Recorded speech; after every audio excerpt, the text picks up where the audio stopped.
So you keep hooking up, but never actually want to date anyone. Maybe you're not afraid of love. Maybe you're on the aromantic spectrum. Or maybe you're just horny. Either way, we're going to talk about it today. Yeah, we are.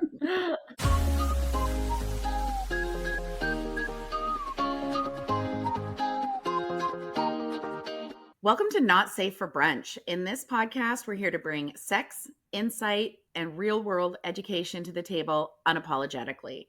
Think about it as having those important, unfiltered brunch conversations with your closest friends about sex, relationships, and everything in between. With over 55 years of experience combined in the intimacy industry, helping individuals and couples focus on breaking down barriers, reducing shame, and empowering people to embrace their desires and relationships with confidence. Hi, I'm Corey Lee. I live in the Vancouver area. I'm a married mom of two, half empty nesting, one in, one out. And my secret power is I love a good rabbit hole. I love digging deep and finding the truth or the root cause of a situation. And I'm Amber. I live in Ontario. I'm married. I'm a mom and a GMA. And an unapologetic quality of mine is I weed through the fluff and I get to the point. I love it. I am Vicky. I'm in Manitoba. I'm divorced and I'm re-entering the relationship space. I am a mom to two grown-ups, and my magic is making meaningful connections and relationshiping, which of course creates trust. So before we dive too deep into whether you're aromantic or just horny, let's make sure we're all on the same page with what aromantic actually means, because this label gets misunderstood. And mispronounced. When I first read it, I read aromatic, and I'm like, what does that have to do with being horny? I mean, I get like pheromones and stuff, but anyway. You gotta smell good to get some. Yeah. Yes, you do, and you gotta be clean. So aromantic or aro is a term used to describe someone who doesn't experience romantic attraction or only experiences it very rarely. That doesn't mean that they don't enjoy relationships, sex, or physical touch. It just means they don't feel the urge to date, fall in love, or build traditional romantic connections. Indeed.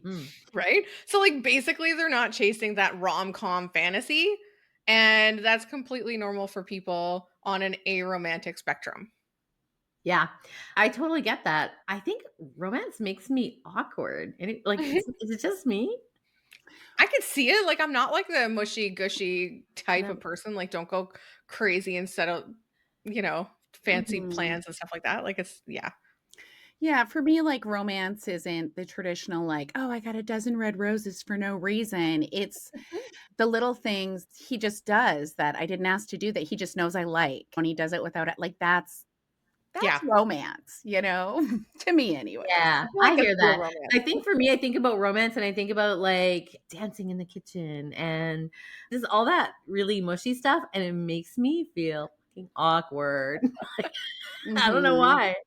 Well, and society kind of assumes that everyone wants romance. So, like, it can be hard to recognize or accept if you really don't. If you feel cringy about getting all mushy and dancing in the kitchen. I'm not saying I won't. I'm just saying it feels awkward. I don't know. My husband's definitely more of the dance in the kitchen, type. And I always just have to bring in a joke. Like it's too, Just cut the romance. I do. And then I can get back into it, but it's just too much. But I also love it. Don't stop, honey, if you're listening. Yeah, right. Also that whole idea of being completely aromantic is, this is an absolute, right? We're talking about kind of riding the line of, what makes us feel cringy and that we don't want romance to go away. We're just saying that there might be some people who find romance is like not at all. They literally just want to get it done. So, aromantic is about like romantic feels, but that's not the same as being asexual, which is about not feeling sexually attracted to somebody or feeling that sexual attraction. So, you can be one, both, neither, or kind of somewhere in between. And then there's a term called gray romantic, where you sometimes feel romantic attraction, but it rarely happens, or it's like very specific. Right. Sounds I'm very picturing I'm spectrum. picturing all the very specific times that I felt gray romantic. Yeah, sometimes you do just want to get laid. Like, I can appreciate that, you know? And yeah, I haven't said I felt that long term in my own life, but like in bits and pieces. And I mean, I think just like anything, as long as you're happy with it, as long as you're happy with where you're at, then that's okay, you know? Yeah, and I think that there's some fluidity allowance here, right? Absolutely. Like, we can Mhm. come in and out of this, and I am sure that even in long-term relationships where there are times when you feel a certain way, and then you kinda come out of that, and then you really want some of that romance. I think that it's just an interesting topic for sure. Mhm.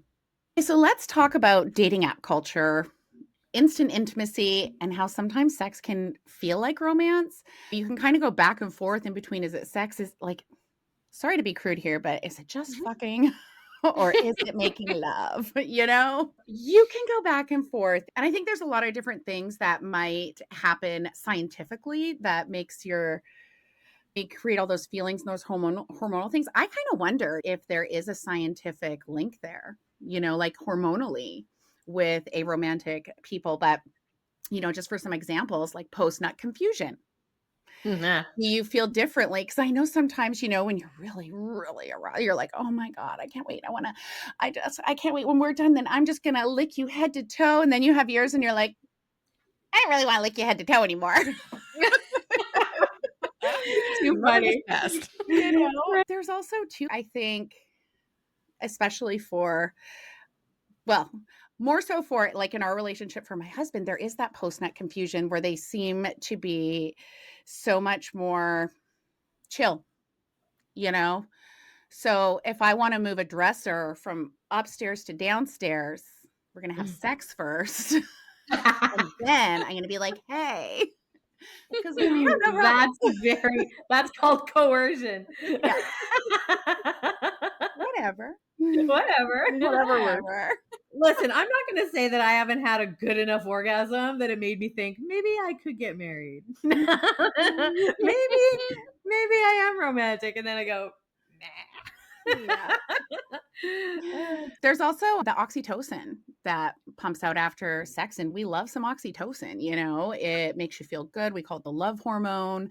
And I wonder too, with aromantic people, do they still get that same oxytocin pump with it being love, that sort of love romantic feeling? I didn't do too deep of a dive into the oxytocin side of things, but Yeah. I do think you're right. I think that regardless of what your arrangement is, Right. I think that the natural hormone of oxytocin is probably going to show itself and it's going to create maybe some closeness. But I also believe that uh, we may override that sometimes because of what we've decided we want, need, or desire in our life or in that moment or with that partner or whatever that looks like. It could be very easy to trauma bond in those moments or, because you're just having these hormones rushing through you. We need to do a deeper dive on that as to whether Mhm. or not oxytocin is present in an aromantic person Yeah. post activity. Yeah. Okay. I mean, I Almost. feel like even if it was and they were like feeling the feelings, it's probably pretty short lived. Yeah. Right. Yeah. I just always like the science behind things, you know, because oftentimes there's so few studies on stuff done like this. I think that it's one of the reasons why we have to recognize that there's this gray line and that a lot of people just sort of do a trapeze act on it and sort of wishy-wash their way in and out of some of these situations. And I think that that can also be very confusing to a partner who is very dead set on their relationship style or their romance style or whatever that looks like. Like that gray line riding can create a lot of confusion. And unless there's good what? Communication, Yeah. it's going to be really difficult to navigate. Mhm. Well, and that touches too on is that confusing physical closeness for emotional interest right there. I think that's kind Yeah. of that gray line, you know?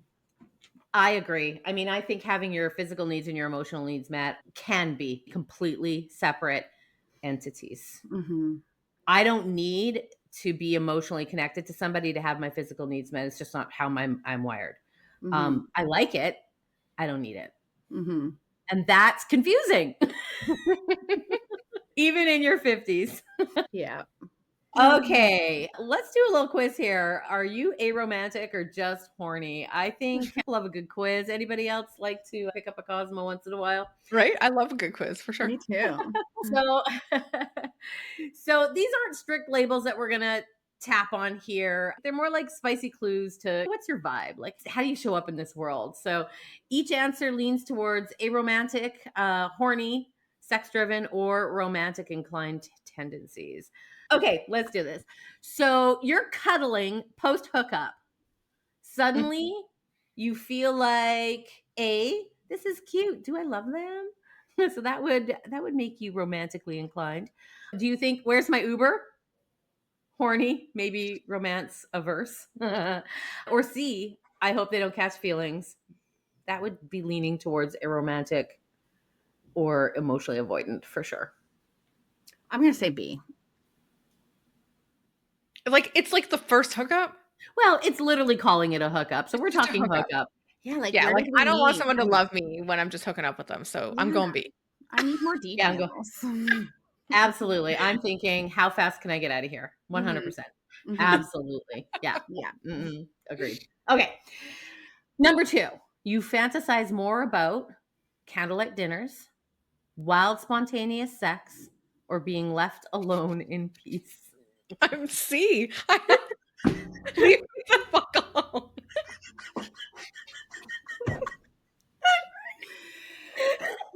I'm B. I don't want the candlelit dinner. But No. yeah, just, consensual non-consent. Yes, take me. Yeah, I'm definitely B as well. However, I flip really quickly into C. Yeah, I mean, I was gonna say it depends on the week, but Right? Yeah. hormones. But I'm down for wild, spontaneous. Totally. Grab my hair, Totally. pull me upstairs. I'm down for it, but I'm not fantasizing about it. Oh, I would. Correct. That's, you know what? That's a good point. Cause I was going to say, I like the candlelit dinner. I like having candlelight on. Like, I love all of that. But you're right. It's not what I fantasize about. I don't sit around going, oh, I can't wait for my next candlelit dinner. Never, ever easy. Never happening. Never happening. I'm thinking, let's get it done and then leave me alone. Oh my gosh. Okay. How about question number 3? You've never been in love, but you want to be. You're just fine vibing, and you think love is just a made up concept. I'd probably have to go with A, because if I wasn't, I'd probably want to be. Yeah, I was gonna say the same thing. Like, I feel like even back, it's 30 years in a relationship, but even then I wanted that person, you know what I mean? And even though if anything happened to him or to us, I would be very single for a long, long time. But I think eventually I'd want that again, Yeah. eventually, if someone could fill all my very high standards, very high. Listen, I'm here to tell you that I would have thought the same thing, that I would Mhm. have stayed single for a very, very long time. But, I think that we do the work, we do the things. And I'm actually surprised at how quickly you come back into your center again and figure out who you are. I'm just fine vibing. Mhm. But you know what? I mean, it just depends, right? You never know who you're going to meet while Mhm. you're just out there vibing. So Yeah. coming from your single token here. All right. So when someone flirts with you, and we know this happens even though y'all are married for decades. When someone flirts with you, your first instinct is to blush and flirt back, to wonder if they're DTF, or roll your eyes. What are we doing? I'm rolling my eyes. Yeah. I'm seeing a pattern here. Yeah, I'm rolling my eyes too. However, I did have a gentleman flirting with me at Costco a couple weeks ago. Wow. And Say I more. loved it because I was just putting my stuff on the pay belt, the belt to pay. And earlier that day, or maybe the day before, my husband and I got in just a little bicker because he was annoyed that I was so organized. And he just wants to throw everything in. We were packing to leave, and I was going to Costco to get stuff, and I was putting my stuff on the thing. And he said, I just came to behind you because I could see how well organized you were. And I was like, I just kind of paused and I said, what? And he repeated himself. And I just said, my husband and I got in a little blah, blah, blah over that. And I looked at the checker and I was like, what's your name? You're gonna remember this. I'm gonna come back here with him. The guy was like, you tell your husband. I came home. I told my husband. Oh my gosh, that's hilarious. Yeah, it was just so funny because I don't get flirted with in public often, but the one time I did, it's about the one thing we were bickering about. Like, was this a plant? Yeah, where did this guy come from? Yeah. That's too funny. I will blush and flirt back if I haven't actually started the flirting first. Just saying. There we go. Go figure, right? So someone who's like just standoffish, but yeah, give me an opportunity to flirt. I'm all over it. It's my core. It's just who I am. Okay, your idea of a perfect night involves a long walk, cuddles, and falling asleep together. B, a wild hookup and zero expectations afterwards. C, not having to interact with anyone at all. See? See. Your perfect night is I'm totally a C. I love my time. Yeah. But I also say that, like, I realize I could have entirely different answers if I wasn't in a long-term relationship. Of course. You know? Mm-hmm. Yeah, 100%. And our listeners are going to do the same thing. They're going to be like, oh, wait a minute. For me, my perfect night involves B. Let's have some fun. Let's not expect anything of one another and let's carry on. That's it. But I am in a very different phase of my life. And I should also preface that I'm not just out there hooking up, right? Like, And why not, Vicky? You are representing all three of us. You get out there. Take one for the team. Yeah, no, it's not who I am. It's not where I am in my life, but you don't know. What happens. And that sounds like fun to me. Mm-hmm. I honestly think if I was single, I'd probably go with A. Yeah, I love to talk. Yeah. Like, let's talk and let's not talk about surface shit. Let's go deep. Yeah. That's what I'd want to do. Yeah, that would be a perfect night if I was with somebody that I wanted to stay with. Right. Yeah. Mm-hmm. Right. So, who knows? All right. So let's just talk about this. If you were mostly A's, you're probably romantic inclined. You catch feelings or want to, even if they just scare you a little bit. If you're mostly B's, you're giving horny, casual, sex-driven energy, and that's okay. Just make sure you're not confusing desire with deeper attachment. That can be dangerous. And mostly C's, you may fall somewhere on the aromantic spectrum, or to kind of just be over it, because I think that's a little bit where I come from. I'm just like, I'm tired.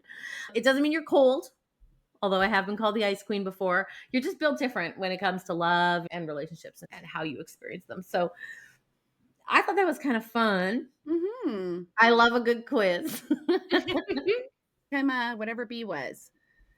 I'm I'm casual and sex driven. I'm a C. Don't give me the romance. I'm good. Oh. Yeah, right. Like I totally get that. And it's actually funny because when I look at it this way, I think actually I am mostly B, but I think I do enjoy the A. Mm-hmm. That's right. I think that because I'm single, I get to fall on all A, B, and C whenever I feel like it. I'm going exactly. Alrighty.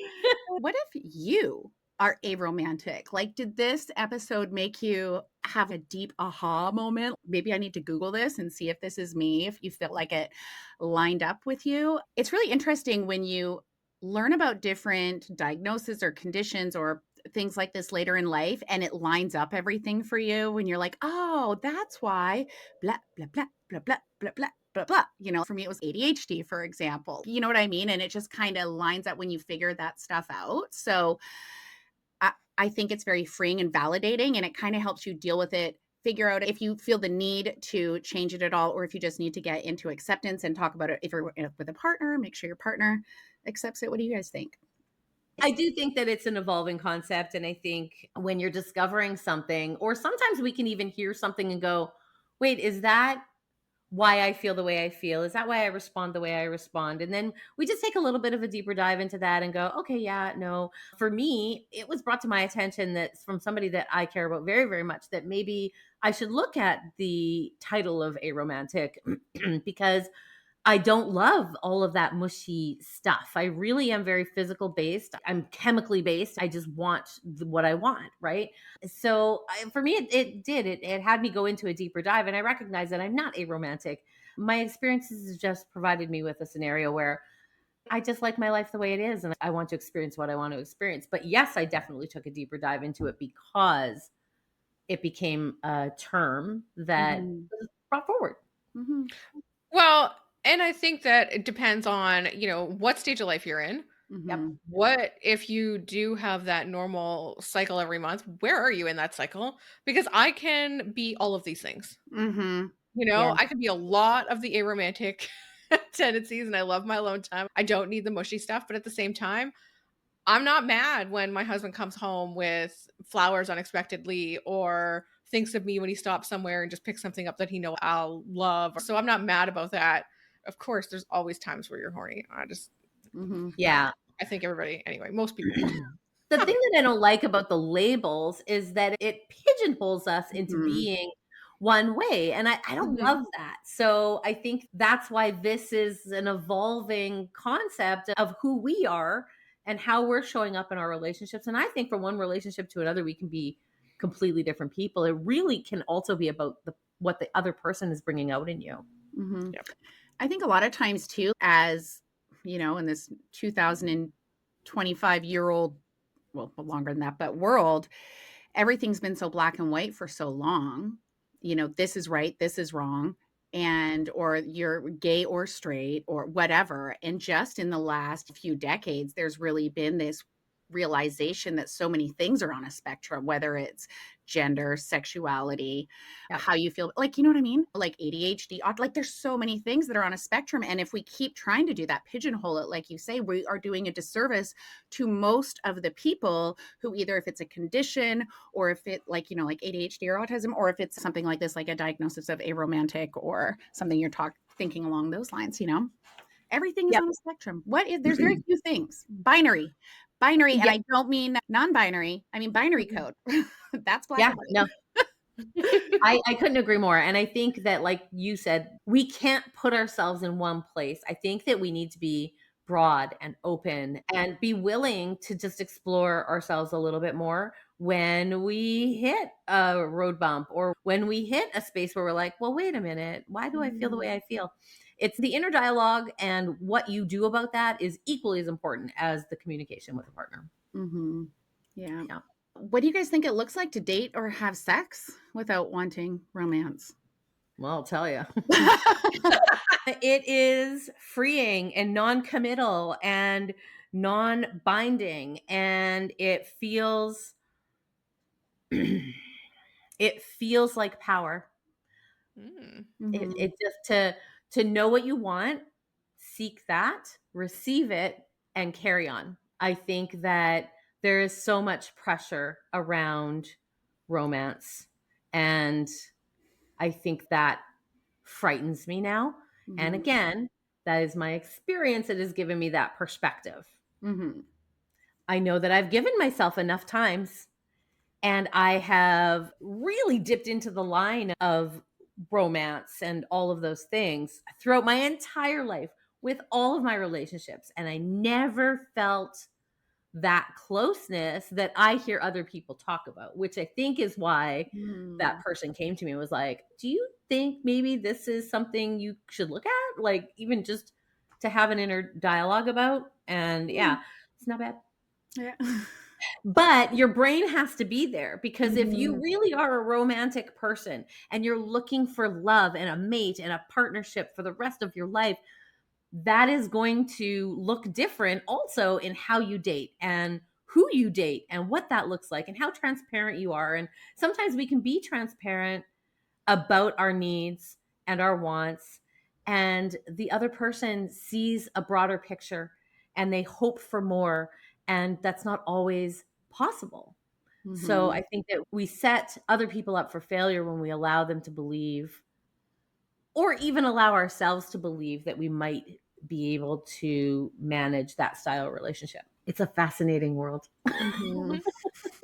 Whether you're romantic, aromantic, or just vibing with your vibe, you're valid. Your version of connection doesn't need to look like anybody else's. And you're not broken. You're just brunching through life like the rest of us. Thanks for pulling up a chair at our unapologetic brunch table today. If you enjoyed the conversation, don't forget to like, subscribe, and leave us a review.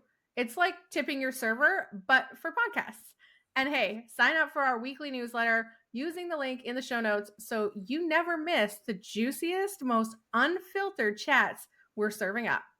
Remember, brunch isn't just about the mimosas, it's about the authentic connection and keeping it unapologetically real. Until next time, let's keep the brunch vibes alive and the conversation flowing.